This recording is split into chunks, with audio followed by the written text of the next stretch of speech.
पिछले 24 घंटे में कांग्रेस पार्टी को 3 बड़े झटके लगे हैं। एक तरफ संजय निरुपम ने पार्टी छोड़ दी तो दूसरी ओर गौरव वल्लभ ने कांग्रेस के सभी पदों से इस्तीफा दे दिया है। कल बॉक्सर विजेंद्र ने कांग्रेस छोड़कर बीजेपी में शामिल हो गए। 3 तस्वीरें आपके सामने हैं।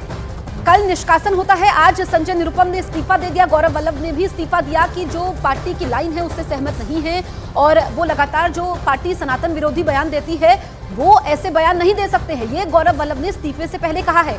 और तीसरी तस्वीर आप देखिए कल की है, जब बॉक्सर विजेंद्र सिंह जो बीजेपी में शामिल हो गए तो एक एक करके नेता कांग्रेस से दूर जा रहे हैं, हाथ से लोगों का विश्वास खिसक रहा है, ये कहा जा सकता है। ऐसे में चुनावी मौसम है, 19 तारीख को पहले फेज की वोटिंग होनी है, उससे पहले कांग्रेस को 3 बड़े झटके लगे हैं। आप देखिए कि चुनाव से पहले कांग्रेस में भागम भाग है, लेकिन संजय निरुपम जो महाराष्ट्र से बड़ा चेहरा कांग्रेस का, वो पार्टी से इस्तीफा देते हैं और पहले ही कल कांग्रेस ने निष्कासित कर दिया था कि संजय निरुपम पार्टी विरोधी बयान देते हैं, इस वजह से निष्कासन हुआ है, लेकिन इस्तीफा भी हो जाता है। 3 तस्वीरें आपके सामने हैं।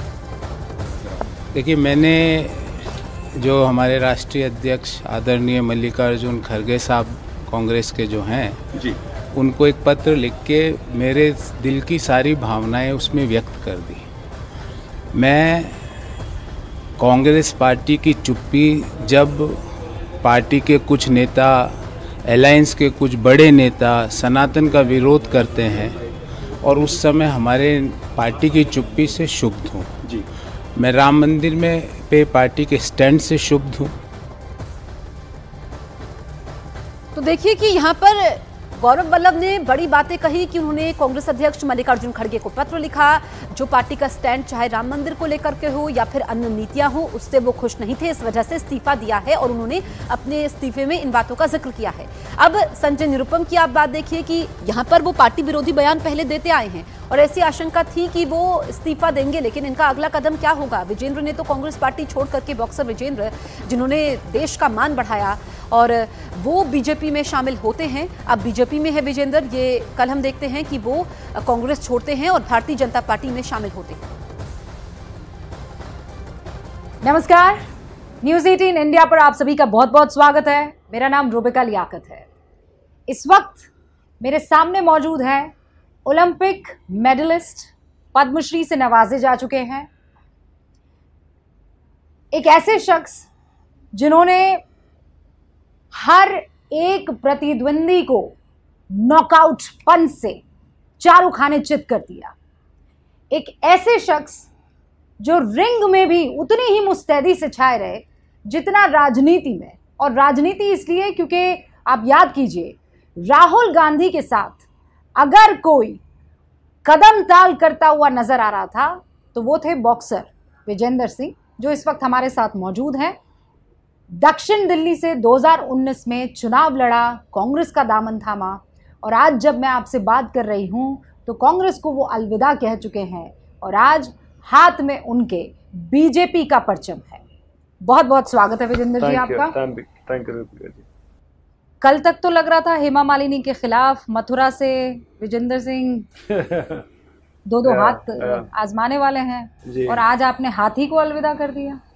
हाथी को नहीं, मैंने हाथ को अलविदा कर हाथ दिया। ही को। अच्छा, हाथी को। अच्छा, वो होती है चीजें, और कहते कि हम चाहते थे कि हम उसके हेमा मालिनी जी के सामने हमारे पास ऑफर आया था, लेकिन हम कहीं ना कहीं मानते हैं कि ये जायज़ नहीं होता। कहते जाट के सामने जाट लड़ा देना तो अपना भाई भाई में लड़ाई वाला माहौल बन जाएगा। और मैं कहते कि मैं उनको अपनी आंटी मानता हूँ, बहन मानता हूँ, ईशा जी को, ईशा देओल को, और मेरी बात होती रहती है उनसे। तो तब मैंने बताया तो मैं मेरे लिए बड़ा मुश्किल था डिसीजन लेना कि मैं उनके सामने चुनाव लड़ूंगा कि नहीं लड़ूंगा। तो मेरे को लगा कि ये कहीं ना कहीं आपस में लड़ाने वाली बात है, और इसलिए फिर मैंने अलविदा कर दिया, मुझे माफ़ करो, मैं जा रहा हूँ छोड़ के। पर कल तो आपने ट्वीट में भाई और एक डिशुम वाला किया मैंने। हाँ। क्यों किया फिर? क्यों? बिकॉज आपको ये फील नहीं हुआ कि भाई मैं लेकिन कहते हैं इमोशंस होते हैं, जब दूसरे लड़के होते हैं हमारे, जो हमारे स्पेशली जाट लड़के हैं, वो अपना कहते कि वो एक धुंध में पागल हो जाते हैं कि लाइक हाँ हमें चाहिए, करना है। लेकिन अब मैं कहूँगा कि बीजेपी जिंदाबाद, तो मेरे साथ बीजेपी जिंदाबाद ही बोलेंगे, जो मुझे लगता है। बिकॉज जो अगर मेरे साथ मेरे फॉलोअर, मेरे दोस्त हैं, तो वो चाहेंगे कि जब जहाँ मैं जाऊँगा मेरी सोच के जहाँ जाएगी, वो उसका समर्थन करेंगे। तो आपकी सोच यहाँ पर क्यों आई है? मेरा देखिए मेरी सोच का यहाँ आने का कारण नरेंद्र मोदी जी हैं, तो जो हिंदुस्तान के लिए इतना काम कर रहे हैं 24/7 जिसको मैं कहूँ, और जिस तरह से अभी साउथ में वो काम कर रहे हैं, पहले नॉर्थ इंडिया फिर साउथ में इतना फोकस कर रहे हैं, तो वो काबिल तारीफ़ है। उनके अंदर एक जुनून है जो मैं खुद आई थिंक मैं अपने आप को रिलेट करूँ तो आई थिंक मैं उनसे रिलेट करना चाहूँगा, बिकॉज मैं भी ऐसे ही काम करता हूँ जब मैं होता हूँ। तो लेकिन कांग्रेस ने मेरे को एक चुनाव लड़ा के घर पे बैठा दिया कि भाई जाओ बस अभी हो गया अभी दैट्स इट। तो मेरे को लगा कि यार मैं ऐसे थोड़ी ना होता, मैं हिंदुस्तान के लोगों का भला कैसे करूँगा, मैं लोगों को जो यंग है जो यूथ है उनका भला कैसे करूँगा। नहीं तो घर पे बिठा दिया का मतलब मैंने घर पे बिठा दिया मतलब हाँ भाई मेरे को यूज मी लाइक जहाँ कहीं भी मेरे को जाना हो अपने मेरे कहीं भी कुछ भी मैं काम करूँ, मैं लोगों को तक पहुँचूँ, दैट्स मोर इम्पोर्टेंट। अगर लोगों तक पहुँचे नहीं गए, आपको टीवी के आप इतने बड़े पर्दे पर हैं, यहाँ से आप अगर आपको शो से निकाल दिया जाए तो आप क्या करेंगे? आप अपनी आवाज़ पहुँचा दे सकते हैं लोगों तक? बिल्कुल भी नहीं पहुँचा सकती। तो दैट्स इट। तो फिर जब मैं जाता था मंच नहीं मिलता था, मंच मिलता था लेकिन कहते मेरी आवाज़ कहते कि उसकी इतनी वो क्या बोलते हैं उसकी वक़्त नहीं, हाँ वो वजन नहीं होता था। ऐसा क्यों?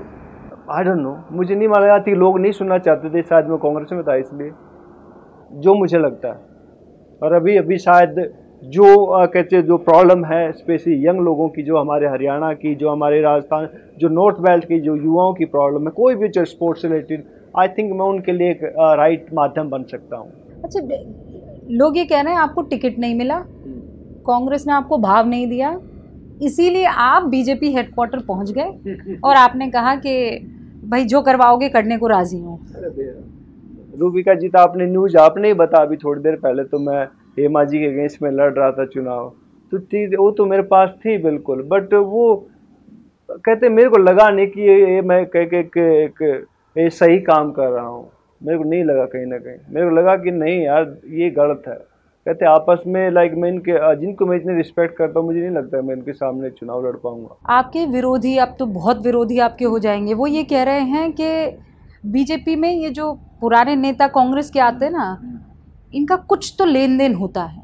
सच बताइए आपका इस पार्टी से ऐसा कि भाई आपके ऊपर ईडी छोड़ी, सीबीआई छोड़ी, आईटी की रेड हुई, कोई केस आप पे चल रहा है, आपको कोई पैसे वैसे दिए गए, आपको कोई लालच दी गई? सच बताइएगा, यहाँ किस लालच में आप आए हैं? मैं यहाँ इस लालच में आया हूँ कि मैं जहाँ पे जो आवाम है, जो हमारे हिंदुस्तान की, चाहे वो हरियाणा के लोग हैं, जो स्पोर्ट्स पर्सन है, उनके साथ जो भी जिस तरह की भी जाति हुई थी या होगी या इन फ्यूचर जो भी, तो उनकी जो आवाज़ है मैं उसको बुलंद कर सकूँ और सरकार तक सही मायने में उनको पहुँचा सकूँ।